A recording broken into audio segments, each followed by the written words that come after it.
ዛሬ አንድ አዋጅ ጸድቋል በተወካዮች ምክር ቤት። አዋጁ በራሱ አነጋጋሪ ነው። እሱ ላይ ብዙ ጥያቄዎች ሁሉ ተነስቷል። አይ ቲንክ አዋጁንም ራሱ አይተን ከአንድ የህግ ባለሙያ ጋር ራሱን የቻለ አንድ ፕሮግራም እናዘጋጃለን። እንደዚህ አነጋጋሪ የሆነ አዋጅ ስለሆነ ከአዋጁ በላይ ደግሞ እዛ ውስጥ ያለ አንድ የአዋጁ ድንጋጌ ደግሞ የበለጠ አነጋጋሪ ሆኗል። እሱን ድንጋጌ ነው አደገኛ ያለ ነው። አዋጁ በወንጀል የተገኘ ንብረትን ህጋዊ ማስመሰልና ሽብርተኝነትን በገንዘብ መርዳት ወይም በገንዘብ የመርዳት ወንጀልን ለመከላከልና ለመቆጣጠር ሲባል የወጣ አዋጅ ነው። በወንጀል የተገኘ ንብረትን ህጋዊ ማስመሰል፣ ይሄ መኒ ላውንደሪንግ የሚባለው ነው። ሁለተኛው ሽብርተኝነትን በገንዘብ መርዳት፣ ይሄንን ወንጀል ለመከላከል ለመቆጣጠር የወጣ አዋጅ ነው። አዋጁ ብዙ ድንጋጌዎች አሉት። በዛ ውስጥ ብዙዎቹ አነጋጋሪ ናቸው።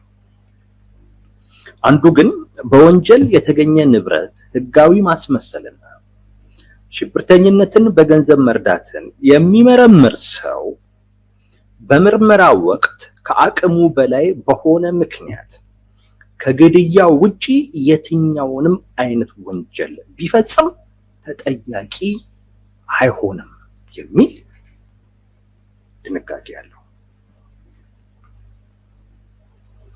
ቅድም ያልኳችሁን በወንጀል የተገኘን ንብረት ህጋዊ ማስመሰልና ሽብርተኝነትን በገንዘብ የመርዳት የወንጀል ጉዳይን የሚመረምር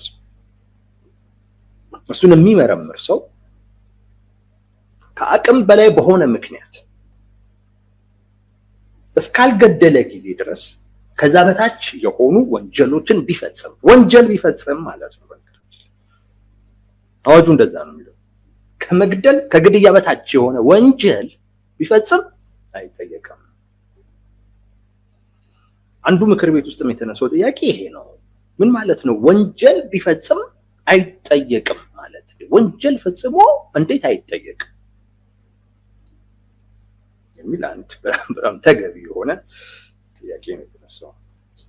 ወንጀል ከፈጸመ ወንጀል በባህሪው ተጠያቂነትን ያስከትላል። ካልሆነማ ምኑን ወንጀል ሆነ?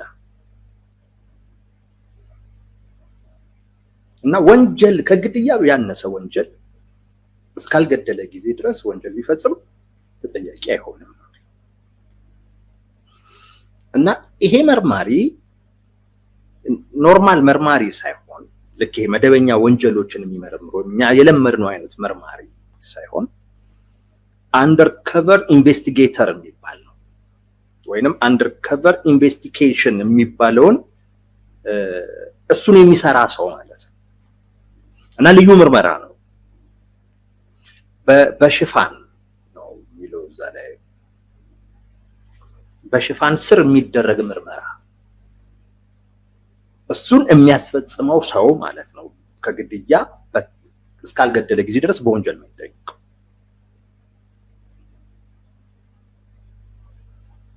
ሽባም ቢያደርግህ በወንጀል አይጠየቅም።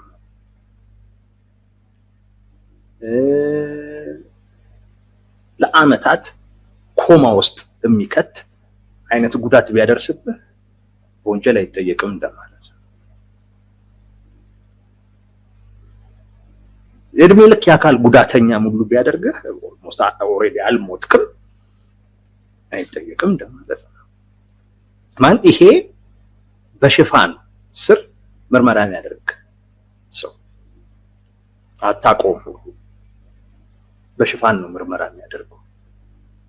በቃ መጋኛ በለው በአፍን አጣሙልህ ወይ ፊትን ቢያጣሙት ማንም አይጠይቁ።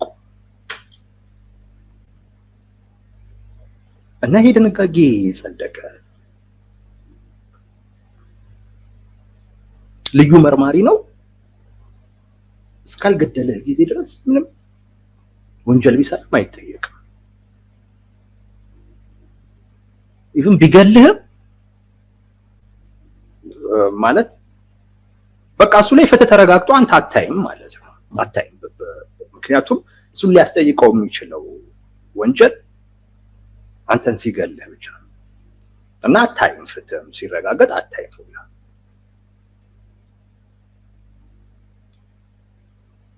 በጣም ግራኝ የገባኝ እውነት ለመናገር ለምንም አይነት ወንጀል እንዲህ አይነት ነገር ይፈቀዳል እንዴ ብዬ እነሱ የዓለም አቀፍ ተሞክሮ ነው ሽብርተኝነትን ለመከላከል እንዲህ ያደርጋሉ የሚል አንድ ምላሽ ሰጥተዋል። ከዛ ውጭ አትስጉ፣ ተቃዋሚዎችን፣ ፖለቲከኞች፣ ጋዜጠኞችን እነሱን ታርጌት ያደረገ አይደለም፣ ሽብርተኞችን ነው ታርጌት ያደረገ የሚሆነው። መርማሪውም ደግሞ ጠላት ውስጥ ሆኖ የሚደረግ ልዩ ምርመራ ነው እንጂ መደበኛ ምርመራ አይደለም የሚል ነገር አለ። እንደገና ደግሞ ገደብ እኮ አለው ማለት ከአቅሙ በላይ ከሆነ ከእውቀቱ በላይ ከሆነ ነው እንጂ ካልሆነ ለሚፈጽማቸው ወንጀሎች ተጠያቂ ይሆናል የሚል ምላሽ ሰጥተዋል። እና ወደ በፊቱ መለሰኝ። በፊት ላይ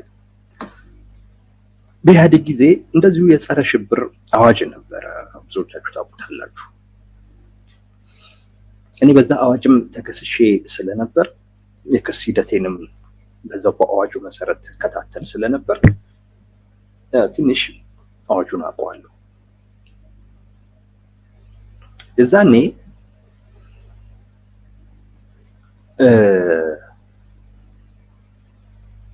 ህጉን ነው የምላችሁ። ህጉ 72 ሰዓት ይሰጣል ከሌላው መደበኛ ህግ። አሁን አንድ ሰው በህግ ቁጥጥር ውስጥ ሲውል በ48 ሰዓት ውስጥ ፍርድ ቤት መቅረብ አለበት። በሽብር ስትያዙ 72 ሰዓት ይፈቀዳል፣ 3 ቀን ማለት ነው። በመደበኛው ህግ 14 ቀን ነው መርማሪ ሊጠይቅ የሚችለው ተጨማሪ ምርመራ ጊዜ ማለት ነው። በሽብር ሲሆን 28 ነው። ከዛ ውጪ ከመደበኛ ወንጀል ለየት ያለ ወንጀል ስለሆነ ሽብር አንደኛ ተመጣጣኝ የሆነ አካላዊ ጥቃት ይፈቅዳል። በግልጽ ተመጣጣኝ የሆነ አካላዊ ጥቃት ይፈቅዳል። ኢቭን ያን በመፈጸም የሚገኘን የተጠርጣሪውን ቃል ለፍርድ ቤት ማስረጃ ሁሉ አድርጎ ማቅረብ ይቻላል። ማስረጃ ሆኖ ሁሉ የሚቀርብ ነው እና ተጠርጣሪው ያንን ቃል ተደብድቦ ከሆነ የሰጠው ከፍላጎቱ ውጪ ነው የሰጠሁትኝ ካለ በሰው ምስክር ወይንም በሰነድ ምስክር ወይም በሆነ አይነት መልኩ ውድቅ ማድረግ አለበት። በዱላ የተቀበሉትን ቃል ማስረጃ ይሆናል። እና ተመጣጣኝ የሚለውም ደግሞ አካላዊ ጥቃት ሳብጀክቲቭ ስለሆነ እንዲያደረጉኝ ብለህ የምታስረዳው አይደለም። ሳብጀክቲቭ ነው። ማን ነው የሚወስነው? ተመጣጣኝ ሲባል መርማሪው ነው? አንተ ነህ? ዳኛው ነው? ማህበረሰቡ ነው? ማን ነው የሚወስነው? ማለት መለኪያው ምንድነው? ተመጣጣኝ ለማለት እንደፈለጉ ነው የሚቀጠቅጡ። የ28 ቀን ስላለ ፍርድ ቤት ለመቅረብ ስትቃረብ ጊዜ አካል ላይ እንዳለው የጉዳት መጠን ፍርድ ቤት ወይ ሳምንት ወይ 15 ቀን ያሳርፈዋል። ምናልባት መበለዝ፣ የመቁሰውነት፣ የመቆጣት፣ የመቁሰል ምናምን አይነት ነገሮች ካሉ እነሱ እስኪሽሩ ድረስ ማለት ነው። ይሄ በህግ የነበረ ነው። ከህግ ውጪም ለፖሊስ ከመያዝ በፊት ደህንነቶችም ይዘው አንድ 15 ቀን 20 ቀን ወርም ጭምር የደህንነት ቢሮ የሚባል ቦታ አለ። እዛ እንደፈለጉ እየተንከባከቡ እንክብካቤ ነው የሚባለው ዱላው እየተንከባከቡ ቃልን ይቀበሉሃል። በተለይ ከክፍለ ሀገር ምናምን የሚመጡና ከትጥቅ ትግል ጋር ግንኙነት አላቸው ብሎ የሚያስቧቸው ሰዎች እንደዛ ነበር የሚያደርጉት። ከዛን ሲበቃቸው ጊዜ ለፖሊስ ይሰጡሃል። ተያዝክ የሚባለው ለፖሊስ ከተሰጠ ጊዜ ጀምሮ ያለው ነው። ፍርድ ቤት ሄዳ እንዲህ ወር ሙሉ 15 ቀን እንደዚህ አድርገውኛል ምናምን ስትል ፖሊስ ይሄንን ነገር መርምርና አሳውቅ ይባላል። ያው የሚመረምር የለም። እሱ ግን ህጋዊ አይደለም። ለዛ ነው ፍርድ ቤትም እንዴት እንደዚህ ይደረጋል ይሄን ነገር መርምራችሁ አሳውቁ የሚለውም ለዛ ነው። እሱ ህጋዊ አይደለም። ያሁኑ ይሄንን ህጋዊ አድርጎት አመጣው። አንድ ተመጣጣኝ የሚባለውን አካላዊ ጥቃት እስካልገደለ ጊዜ ድረስ በሚል ወሰዱት። ማለት በደንብ አሻሻሉት አይነት ነገር ነው። ያ እንግዲህ በጣም ማለት በቃ ይሄ እንዴት ኢሰብአዊ የሆነ ህግ የተባለ ማለት ነው ተብሎ አዲሱ የጸረ ሽብር አዋጅ 28 ቀን ያልኳችሁን የምርመራ ጊዜ ወደ 14 አወረደው። ተመጣጣኝ የሚባለውን ዱላ እሱን ሰረዘ። ለውጡ የሚባለው ጠቅላይ ሚኒስትሩ ወደ ስልጣን ከመጡ በኋላ ተሻሽሎ ማለት ነው። ግን አሁን እዛ ጋር የተሻሻለው ነገር በሌላ አይነት መልኩ ደግሞ ድጋሚ ትናንት ከነበረው በባሰ አይነት ሁኔታ አድርጎ ታመጡት። እንግዲህ ተመልከቱ። አንደርከቨር ኢንቨስቲጌሽን የሚሉት አለ፣ ወይም በሽፋን ስር የሚደረግ ምርመራ አለ። አዋጁን ማየት ሊጠይቅ ይችላል። እነሱ ይሄ ምርመራ ይላሉ ጠላት ውስጥ ሆኖ የሚደረግ ልዩ ምርመራ ነው። ጠላት ማን ነው ነው? ጠላት ማን ነው? ኢትዮጵያ ውስጥ በሽብር የሚከሰሰው ማን ነው? የምናውቀው ነው። ጋዜጠኛ ነው ወይ ፖለቲከኛ ነው ወይ ተቋሚ ፖለቲከኛ ማለት ነው። ወይ ደግሞ የሆነ ለመንግስት አልመች ያለ ባለ ሀብት ነው። እንደዛ ነው የምናውቀው። እንደዛም እንኳን አይሁን ቢባል ግን መንግስት ምን አለው? በቃ የሆነን አካል ጠላት ብሎ ፈርጆ በምርመራ ሂደት ውስጥ ያ ሰው ከዛ ወንጀል ጋር ንክኪ አለው የለውም የሚባለው ነገር ሳይጣራና በፍርድ ቤት አለው የሚለው ነገር ሳይረጋገጥ ሁሉ ኮማ ውስጥ ከተህ ሽባ አርገህ ብታስቀምጠው ማትጠየቅም ማለት ነው። እንግዲህ በምርመራ ውስጥ ነው ይሄ አሁን ያልኳችሁ መብት የተሰጠው። እስካልገደለ ጊዜ ድረስ በወንጀል አይጠየቅም የተባለው አካል መርማሪ ነው፣ ልዩ መርማሪ እና ህግ ፊት ከመቅረብህም በፊት ሊሆን ይችላል፣ ህግ ፊትም ከቀረብክም በኋላ ሊሆን ይችላል፣ አይታወቅም።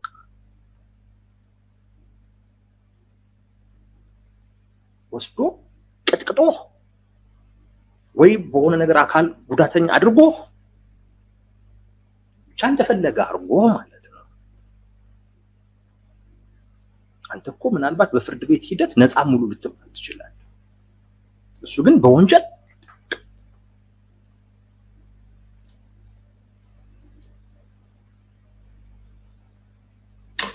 ከአቅም በላይ ከሆነ ነው፣ ከእውቀቱ በላይ ከሆነ እሱን ማን ነው የሚወስነው? ሳብጀክቲቭ ነው እንዲህ አይነት ጉዳይ። ቅድም እንዳልኳችሁ ተመጣጣኝ የሚባል ያንዶም እንዲህ ጉዳት ሁሉ ሊደርስብህም አይገባም ነበር ተመጣጣኝ የተባለው ለዛ ነው።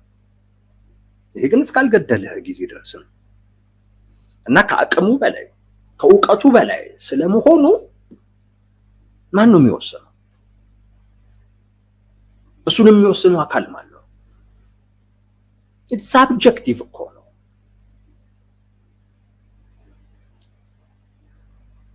እና እንዴት አይነት ህግ እንደሆነ ግራ ይገባል። እውነት ለመናገር እያንዳንዱ ዜጋ አሁን ይሄ ህግ ጸድቋል፣ ጸድቋል።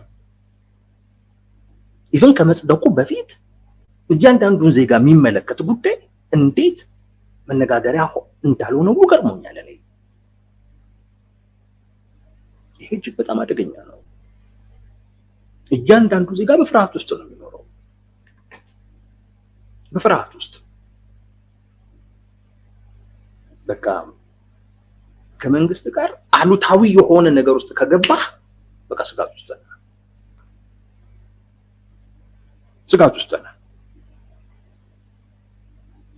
ተወው፣ አሉታዊ የሆነ ግንኙነት ውስጥ ከገባ ሰው ጋር ራሱ አውቀህም ይሁን ሳታውቅ ድንገት እኮ ግንኙነት ሊኖርህ እኮ ይችላል። የሆኑ በሽፋን ስር ምርመራ የሚያደርጉ ልዩ መርማሪ የሚባሉ አካላቶች አሉ፣ አታውቃቸውም? እና እነዚህ አካላቶች አንተን ተከታትለውህ መረጃ መሰብሰብ ብቻ ሳይሆን ስልጣናቸው ማነው የተሰጣቸው መብት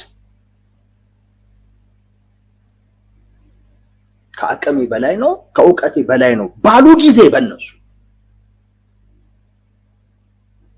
ቆልፈውህ ወይ የሆነ ነገር አድርገውህ በወንጀል ይጠይቁ።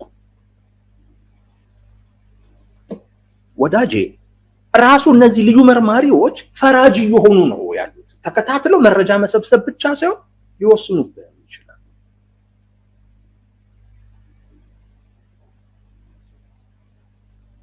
ፍርድ ሁሉ መስጠት ይችላሉ እዛ።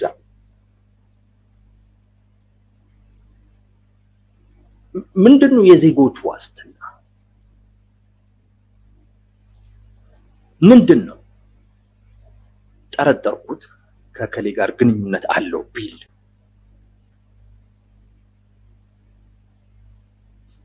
አንተ አውቀህም ሳታውቅ ተገናኝተህ ሊሆን ይችላል።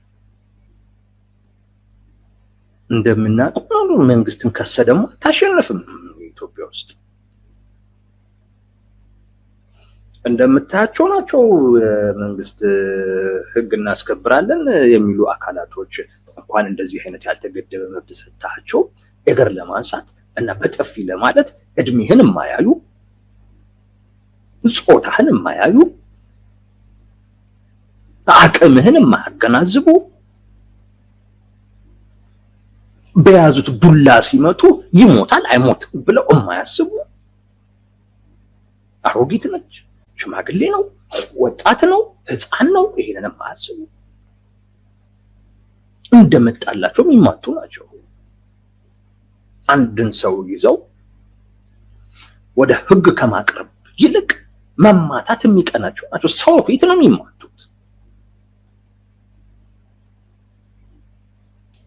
አደባባይ ላይ ነው የሚቀጠቅጡ።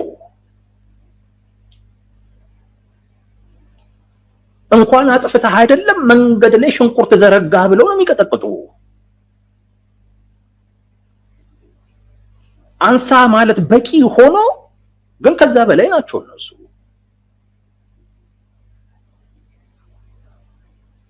ከዛም ካለፈ ወስደው ለሚመለከተው አካል ከማስረከብ ይልቅ መቀጥቀጥ ነው የሚቀናቸው። እንዲህ ነው የምናውቃቸው የህግ አስከባሪ ምናምን የሚባለው።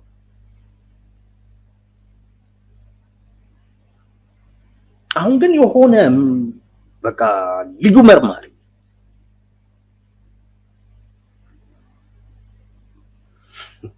መጋኛ የሚባል እንትን ታውቃላችሁ አይደል?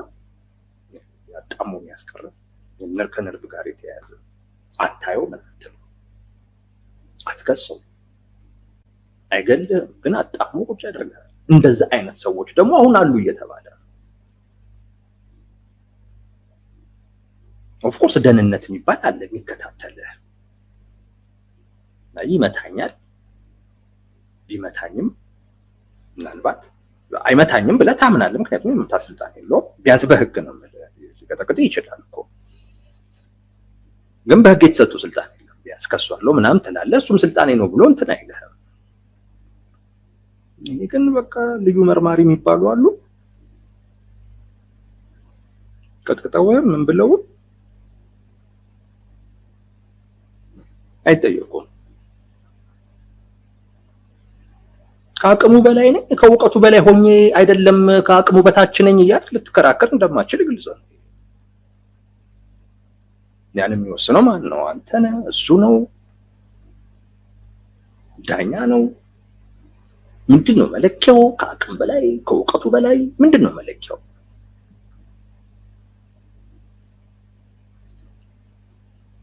እንደዚህ አይነት ህግ ወጣ፣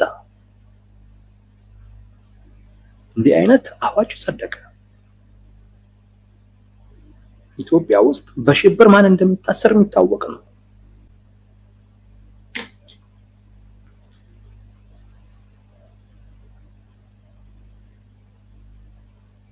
እኔ ዜጎችን በእንደዚህ አይነት ፍርሃት ውስጥ መክተት ለምን እንደሚያስፈልግ አላውቅም። እንዴ ነገርኳችሁ እኮ ያ በፊት የነበረው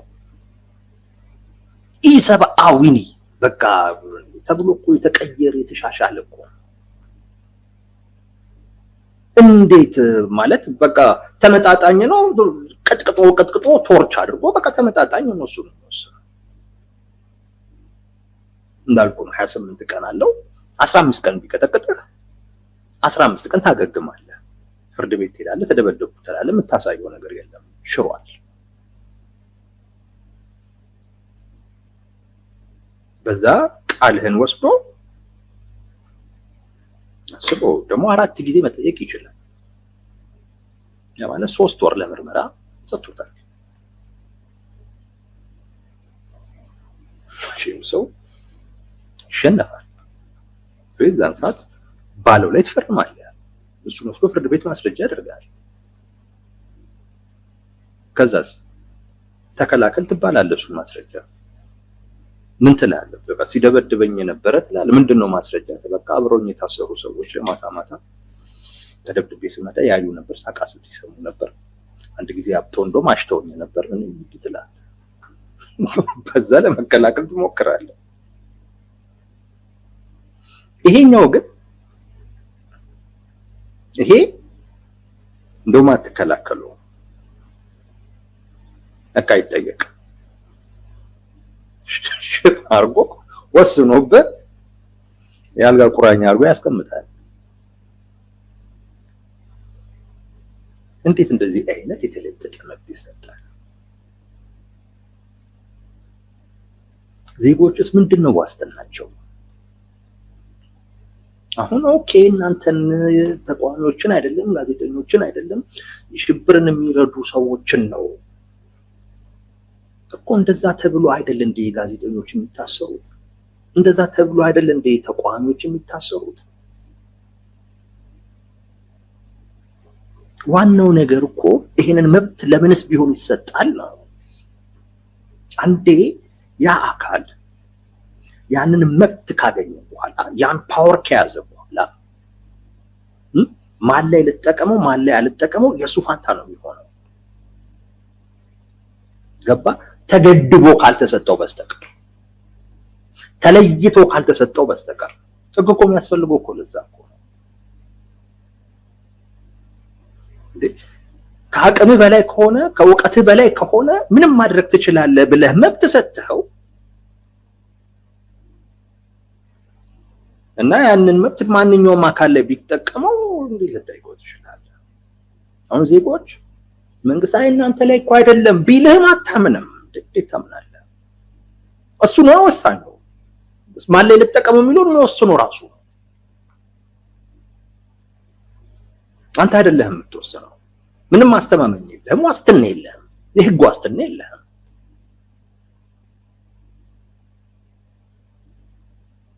ኤቭሪቲንግ ራሱ ነው የሚወስነው በቃ። እና ይሄ በጣም አስፈሪ ነው። ይሄ እንዳልኳችሁ በምርመራ ላይ ሆነ ነው። በህግ ቁጥጥር ውስጥ ሆንክ ከቁጥጥር ውጭም ሆነ ልዩ ምርመራ ነው። እንዳሉትም እንደውም እነሱ በጠላት ውስጥ ሆኖ የሚደረግ ነው የሚሉት። ማለት ተይዘህ ሳይሆን የሚደረግ ምርመራ ነው ማለት ነው። ተይዘህ መርማሪ ፊት ቀርበህ የምታደርገው አይደለም። በህግ ቁጥጥር ስር ውለህ አይደለም፣ ከመዋልህ በፊት ውላ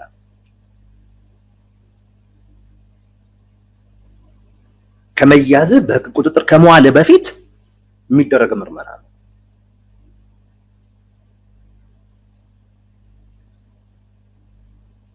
ይሄ ግልጽ መሆን አለበት። እውነቴን ነው የምለው። ይሄ በጣም በጣም አደገኛ ነው።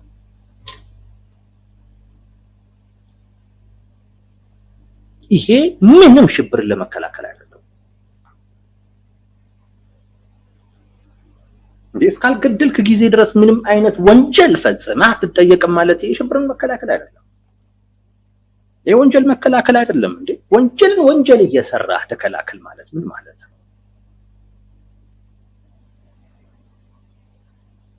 ወንጀል እየሰራ ተከላከል። ምናልባት ያ አሸባሪ አካል ጥቃት ሊደርስበት ከሆነ ሊያደርስ ከሆነ ማን ላይ ወይ መርማሪው ላይ የሚከታተሉ አካል ላይ ይህን ስራ የሚሰራው ሰው ወንጀልን የሚከታተለው ስርዓትን የሚያስከብረው አካል ልክ እንደማንኛውም ሰው ራሱን የመከላከል መብት አለው። በዛ ሂደት የሚፈጸም ነገር ላይ አስጠይቀው ይችላል። ይሄ ግን ከአቅሙ በላይ ከሆነ ከእውቀቱ በላይ ከሆነ ሁሉ ነው የሚሉት። እሱን ማን እንደሚወስድ አይታወቅም። ከአቅምስ በላይ የሆነው ነገር ምንድን ነው?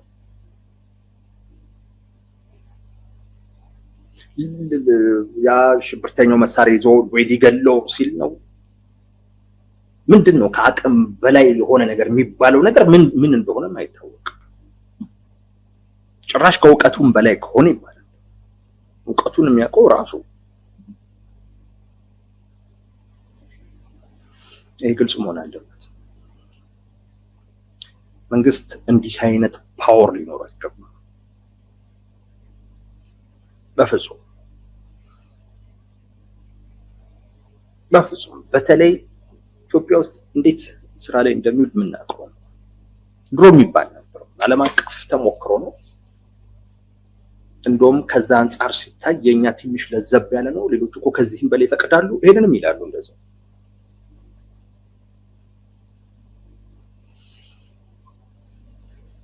ይሄ በጣም እውነት ለመናገር ዜጎችንም በተወሰነም ደረጃ ገንዘብ አላቸው የሚባሉ አካላቶችንም ፍርሃት ውስጥ ስጋት ውስጥ የሚከት እና ቶታሊ የመንግስት ባሪያ የሚያደርግ ህግ ነው።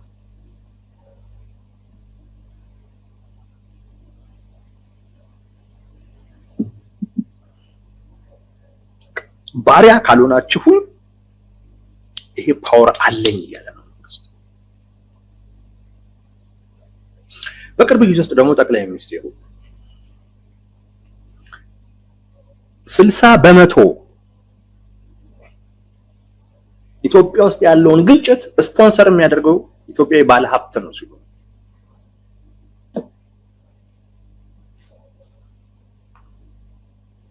ሰሞኑን ይሄንን ያሉት ሰሞኑን ነው። ይሄን ካልክ በኋላ ይሄን ህግ ስታወጣ ምን እያልካቸው ነው? በቃ ተገዙ እያልክ ነው። ምናልባት እንግዲህ ያቺ ንግግር እንዲህ አይነት ህግም ሲወጣ እንደ አንድ መከራከሪያ ሆኖ እንዲቀርብ ቅድም የተባለ ነገር ሊሆን ይችላል። ግን ተመልከቱ፣ የመንግስት መሳሪያ ኢትዮጵያ ባለሀብት ነው እንግዲህ ማለት ያኮ ማለት 60%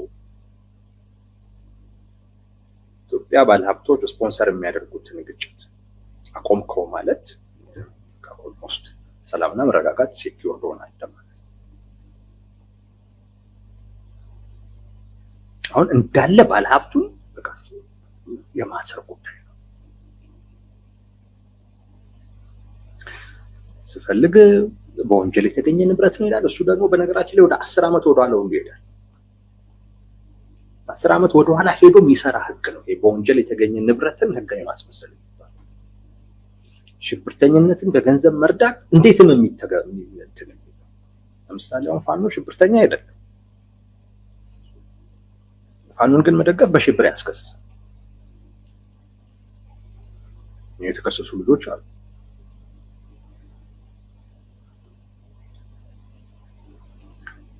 አጠቃላይ ባለሀብቱን አስሮ የሚያስቀምጥ ነው። በቀንታ ይንቀሳቀስ የሚያደርግ ከመንግስት ፍላጎትና ፈቃድ ውጪ ማለት ራሱን እየተጠራጠረ ሁሉ እንዲኖር የሚያደርግ ነገር ግን እርግጠኛ የማይሆንበት ማለት መንግስት አርግ ሲለው ብቻ የሚያደርግ ከዛ ውጪ ግን ለማድረግ የሚጠራጠር የሚፈራ አካል አድርጎ የሚያስቀምጥ ጉዳይ ነው። ለዚህ የቀረበው ሌላው ጉዳይ ያው ቀጠናው ላይ ያለው ሁኔታ ኢትዮጵያ ለሽብር ጥቃት በጣም ተጋላጭ ሀገር ከመሆኗ ጋር በተያያዘ to be honest ይሄ በራሱ አጠቃላይ ህዝቡንም ፍርሃት ውስጥ የሚከት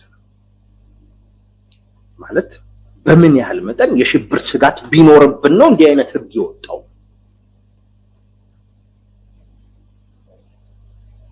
እና ራሱ ህጉ የሚያሸብር አይነት ህግ ነው። ተውት ሌላ ሽባል መጣት ያስፈልጋል። ይሄ ህግ ራሱ ሽብር ውስጥ የሚከት ህግ ነው። ዜጎች በፍርሃት በሽብር ተሸብበው እንዲኖሩ የሚያደርግ ነው።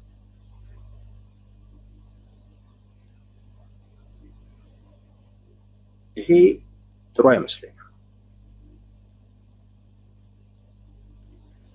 መንግስት በፈራ በተሸበረ ቁጥር ዜጎች መፍራት መሸበር ያለባቸው አይመስለኝም። ለዛ መሆን ያለባቸው አይመስለኝም።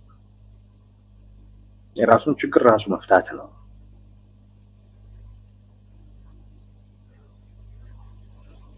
እንጂ የሆኑ ባለሀብቶችን ወይም የሆኑ አካላቶችን ታርጌት አድርጎ እነሱ ላይ እንትን ለማለት እውነት ለመናገር ይሄ በጣም አደገኛ ህግ ነው።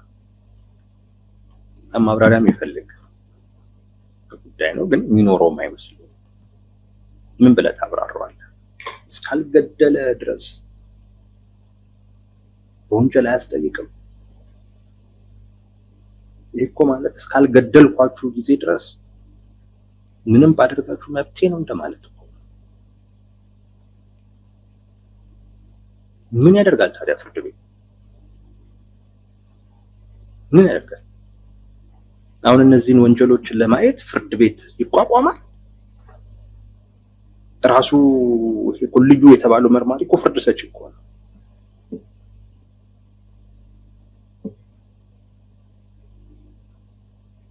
እና ፍርድ ቤትም አላስፈላጊ የሆነ ነው ያለው።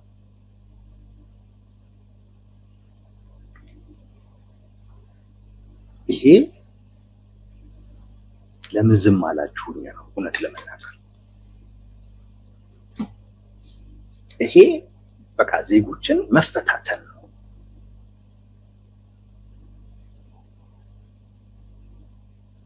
የዜጎቹን ዝምታ በሌላ አይነት መልኩ የመውሰድ ጉዳይ ነው።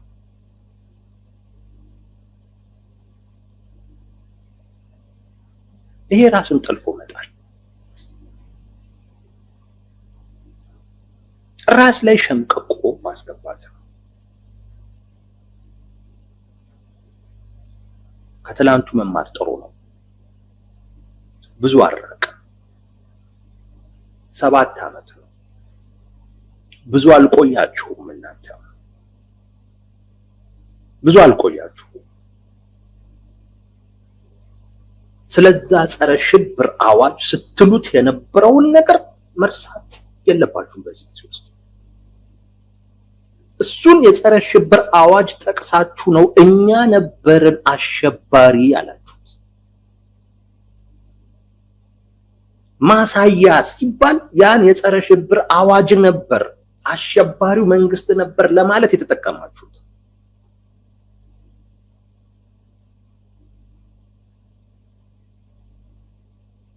ትንሽ ጊዜ ነው 7 ዓመት። ቶሎ መርሳት ጥሩ አይደለም።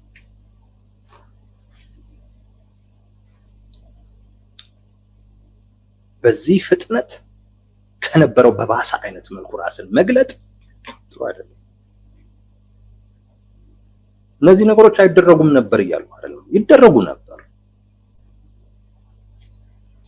ትላንት እንደውም ታዬ ደንዳን እየሰሙት ነበር ስለ እስሩ ሲያወራ ቢያንስ በ48 ሰዓት ያቀርቡ ነበር ይላል። ያሁኑ አያቀርብም። ታዬ ከራሱ አንጻር ልክ ነው። ከራሱ አንጻር ግን በዛም ጊዜ በአሁኑም የፌዴራል ወንጀል ምርመራን አውቃለሁ። ያኔም በአሁኑም በሽብር የተከሰስኩ ሰው ነው። ታዬ ከራሱ ኤክስፒሪየንስ አንጻር ያን ማለቱ ልክ ነው። ግን የራሱን ኤክስፒሪየንስ ብቻ ተጠቅሞ ያኛው እንዲነበር ይሄኛው እንዲነበር ማለቱ ግን ስህተት ነው። እኔ እንደዛ አይደለም። እኔ አሁን ከራሴ ኤክስፒሪየንስ አንጻር ብትጠይቁኝ የምለው ከታዬ የተለየ ነው። ሌላውም ልክ እንደዚሁ 48 ሰዓት አይደለም ተይዘው ወርም አይቀርቡም። እንደውም አሁን ታዬ ሲናገር በአስቸኳይ ጊዜ አዋጁ ታስሮ ነው። በአስቸኳይ ጊዜ አዋጅ ታስራ በ48 ሰዓት ላትቀርብ ትችላለህ። ያኔ አስቸኳይ ጊዜ አዋጅ ሳይታወጅ እንዳልኩ በሽብር በተለይ ከክፍለ ሀገር የሚያዙት ልጆች ደህንነት ቢሮ ይባላል 15 ቀን ወር ምናምን ሊቆዩ ይችላል። ከዛ በኋላ ነው ለወንጀል ምርመራ የሚሰጡት ተላልፎ። ከዛ ጊዜ ጀምሮ ተቆጥሮ ነው ከ3 ቀን በኋላ እንደገና ፍርድ ቤት የሚያቀርቧቸው። ግን ህግ አልነበረም። ይሄ ህግ አልነበረም። ያኔ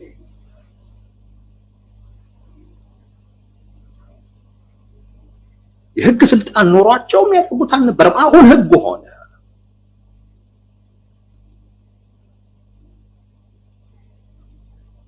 ያኔም ድብደባ ይፈቀድ ነበር። ግን እስካልገደልክ ጊዜ ድረስ ተብሎ ማለት ይሄ እኮ ወንጀልን እኮ ነው፣ አያስጠይቅም።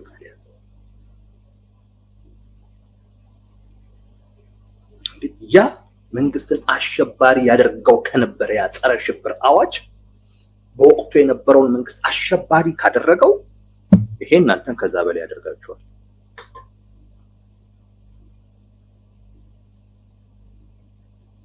እና አትርሱ፣ የኢትዮጵያ አምባገነኖች ትልቁ ችግራቸው ሾርት ሚሞሪ ያለባቸው መሆኑ ይዘነጋሉ። እና በዚህ ጉዳይ በቂ ማብራሪያ እና ማሻሻያ ሊደረግበት የሚገባ ጉዳይ ይመስለኛል።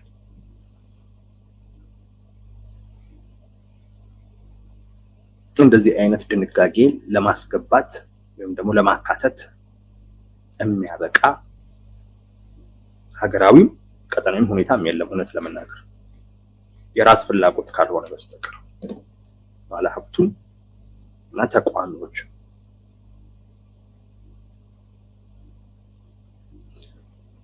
በፍርሃትና በስጋት ውስጥ ከቶ ለማኖር ካልሆነ በስተቀር ለራስ ባሪያ ለማድረግ ካልሆነ በስተቀር እንዲህ አይነት ድንጋጌ ለማካተት የሚያበቃ አይነት ነገር ያለ አይመስለኝም።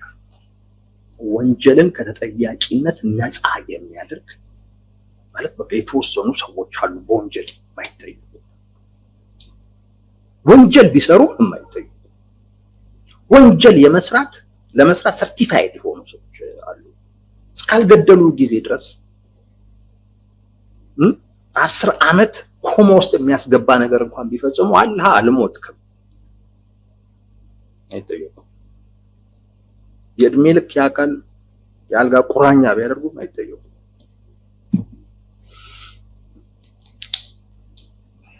የከባድ ህግ ነው፣ አደገኛ አዋጅ ነው።